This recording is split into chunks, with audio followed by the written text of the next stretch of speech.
طب حبيت اعمل الفيديو دوت قبل ماتش المحله والزمالك. نتيجته مش فارقه معايا، يعني نتعادل بقى نكسب نخسر، ما هي كده كده مش فارقه، محصله بعضها يعني. يعني انا قلت برضو ابارك لاخواتنا الاهلاويه في من دلوقتي على الدوري، لسه بقى هستنى لغايه اخر الدوري ومش عارف ايه وحاله الدم والاعصاب ويحفلوا وبتاع، لا من بدري بدري كده عشان ننجز يعني. انا بقالي 3 ايام بنام واصحى نفسي اقرا خبر مثلا اقاله فيريرا. ما تجيبش حد، يعني مش لازم تجيب حد يمرن، بس اقاله الراجل ده مفيش. طب انتوا يعني انتوا ايه سبب ان انتوا متمسكين بيه؟ يعني ايه السبب ان انتوا متمسكين بالراجل ده؟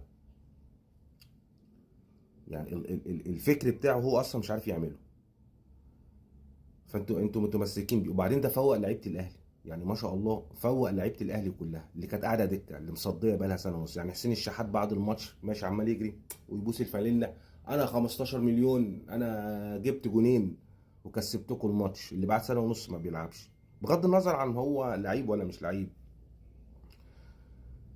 انت مثلا يعني نازل الماتش ده بتوجه رساله للعيبه الاهلي اللي ما بتلعبش، اللي صدت ان انتوا لو عايزين تفوقوا وترجعوا فورمه تعالوا العبوا ماتش الزمالك مثلا، واحنا هنرجعكم ونلعبكم، ولا ايه؟ انا مش عارف. فانتوا ايه سبب ان انتوا متمسكين بيه؟ ده راجل في الماتش لا عارف يعمل بيلد اب من تحت، ولا عارف يطلع بالكوره، ولا عارف يستحوذ، ولا عارف يعمل اي حاجه.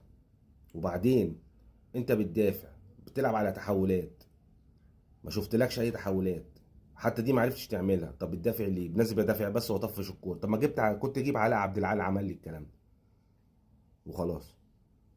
ما هو هي مش يعني مش قصه يعني. فانا مش فاهم ايه سبب ان انتوا متمسكين بالراجل ده. انتوا بتمرنوه، يعني هو هيبقى حلو مثلا على نهايه الموسم، بدايه الموسم اللي جاي هيبقى حلو. الراجل ده اول ما هيبقى حلو هيسيبك ويمشي يروح الخليج. عملت انت ايه؟ انت بتحضره؟ يعني انا مش فاهم، بتحضروه للموسم اللي جاي وبتنقطونا احنا بقى.